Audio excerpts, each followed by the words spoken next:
Welcome to Solasta, Magister of Kings. So I played this in early access and I enjoyed it. It was like a low-budget competitor for Baldur's Gate 3, and it's out!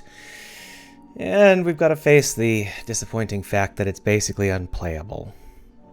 This is a structural problem, and I see the same structural problem in a lot of indie games, so let's talk about it. And if you're not coming to this right away, if you're here a couple months later, you'll probably find that these problems have been fixed. Not because I talked about them, but because they're really obvious. This is the extent of the early access game. And the early access game was pretty fun. It had some missteps here and there, but pretty fun. And the idea is that once you step out into the big, vast world, the adventure will open up and you'll be able to do amazing, cool things with your amazing, cool people. That's the point of an RPG. You want to be able to do something cool with cool people. Well, the next mission you're given is over here. That seems like it's a little far. It seems like that's not really the next mission. That seems like it might be something we aim for in the long run, but we'll give it a shot. We'll go walk over there. And it turns out Mordor's full of nasty monsters that kill you instantly. So yeah, obviously you're not supposed to go here next. Either that or I have had some spectacularly bad luck every time I've tried. Alright, well then we'll go and do something else. We'll do another cool thing with cool people. That would probably be cool to go into Mordor, but there are other cool things we could do. Like we could grind for a while, kill off some monsters, get some loot. That would be cool. You can't grind in this game. It's not allowed. You can do side quests. Oh, well that sounds okay. Like, we'll do some cool side quests with some cool people. Oh no, I lied. You can't do the side quests. The ones you can do, you can't do with cool people. What? Well, let's go over it. Here's a side quest.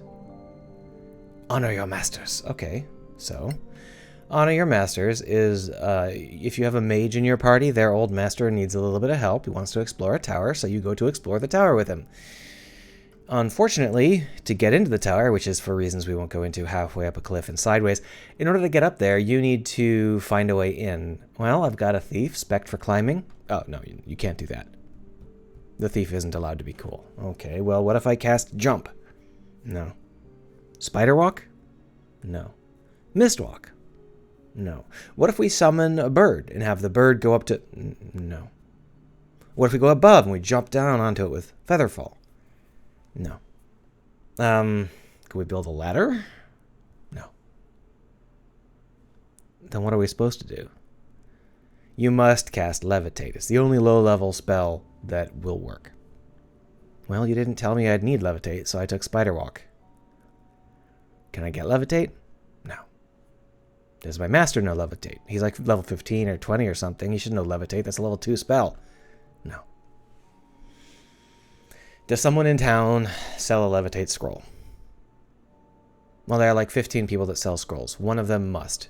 Sure, exactly one does. Can I buy it from him? No. Why not? Because you have to give him priceless treasures in order to earn the right to buy shit from him. And you gave your treasures to the other 3 people that were less skeezy. What an idiot you are. So you can't buy it. The only way you can get levitate is to level up and then waste one of your level up slots on backfilling in a worthless spell so that you can do a side quest. That's not fun or cool in any way. Alright, well, we'll do another side quest then. How about this one? Messiah's birthday. So, a sword got taken, and this guy, Nell, seems to know where it is. He works for Messiah, the goddess of laughter. So we'll go talk to Nell. Nell will tell us to go talk to person A. Person A will send us to person B, and then to person C, and then person D, and then person E, and then person F, and then person G, and then person H, and then person I, person J, person K, person L, M, N, O, P, Q, R, S, T, U, V. Just because, I guess the whole town needs to be traversed over and over and over. And eventually we get sent right back to Nell, because he had it the whole time. Ha ha. Why is he acting like this? Because he works for the goddess of laughter. And it's so funny to make fun of grouches. Yuck. Where's the fucking sword? It's over there in the chest. Okay. Oh, the chest is locked and has an artificially inflated DC so that I can't pick it.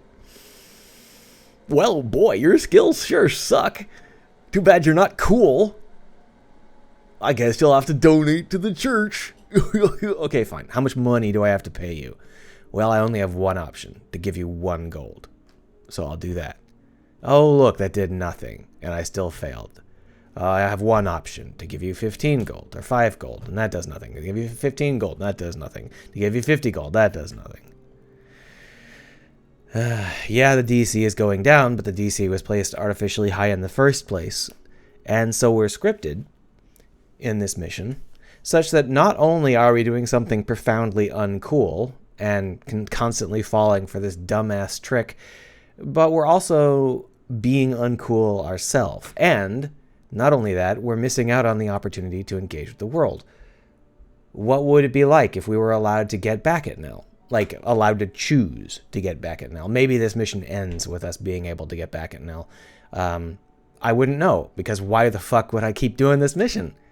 There's no reason. I'll just stop playing the game instead.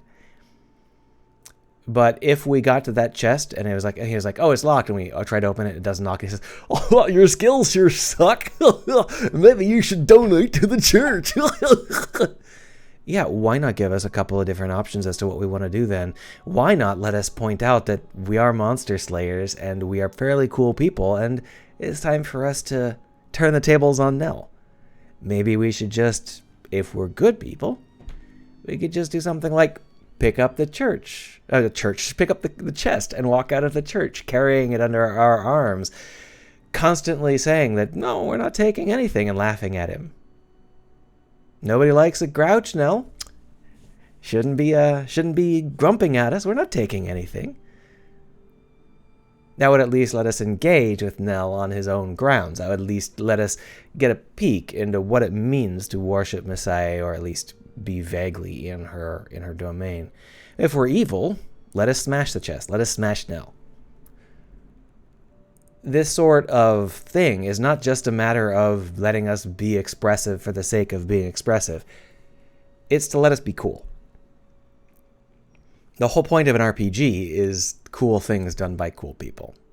Or, if it's a cool style RPG. Obviously there are other kinds of RPGs where being uncool is kind of the point. But if we're supposed to be cool, let us express that. Let us be cool. Instead of sitting there and constantly taking this dumbass, super predictable joke over and over and over and over in a way that doesn't even make diegetic sense. Our people would not do this. Even if the lady who knows Nell was willing to sit through this, the warrior would just be like, no, fuck this, and smash open the chest. That's the biggest draw of Solasta normally. The fact that you've got 4 people on your team, they all have different opinions. Instead of having dialogue trees, you have who steps forward, who gets to act, who does their thing today. Well, guess what? This would be the perfect time to let someone else step forward, shortcut that sort of nasty situation, the deeply uncool situation, and be cool. But instead, nothing. Now, the real problem here is the endless stack of uncool shit. We can't do any of the things the game tells us that we might want to do. We can't do them because we don't have the right spell, or because they are just out of our level range, or because they're too obnoxious to even consider. So we don't have anywhere to go. We don't have any place to put our attention. We don't have a release valve. We're just stuck. And maybe some of that sticking is artificial. Maybe it's just bad luck. But the fact remains that there should be enough paths forward that even if I have bad luck or screw up on some of those paths, there should never be a situation where I say, there is nothing I can do. That's not how an RPG should ever work. I should always know that there's something cool I can do with my cool people. This problem happened in Mass Effect Andromeda as well. Talking about Mass Effect Andromeda is tough because it got a lot of kickback for really dumb shit. So obviously anybody that dislikes it is talking about animation or something. I don't really care. The structure of Mass Effect Andromeda was terrible. And this exact same mission happens in Mass Effect Andromeda. And it is also the only thing you can do during that time, and it is also excruciatingly annoying. I've got the plague! I guess I better jump into my ship and fly away. And oh, my ship is exploding and it's filling the area with radiation. I'm running away with the plague and I'm full of radiation and we gotta follow that lady. We'll follow her to star A, and then star B, and then star C, and then star D, and then star E, and then star F, and then star G, and star H, and star I, and star J. She's dying. She's exploding. We're in a military vessel, and she's in a civilian transport. Magic! Anyway, she goes right back to where she started. And then I quit Andromeda forever. Guess what's about to happen to Solasta? Now, comparing this with other low-budget games like Kingmaker, you never feel like you're lost. I mean, you might feel a little bit uncertain, but there's always something to do. There's always something that you know you can do and that you think is important. Those aspects of Kingmaker never falter. So even though Kingmaker is written by like a 12-year-old, the actual structure of the game supports playing it. Whereas Solasta is written quite well, but the structure of the game supports telling it to fuck off. It's an interesting situation. Anyway, have fun, and keep it in mind if you're writing your own RPGs. Gotta let me do cool things with cool people.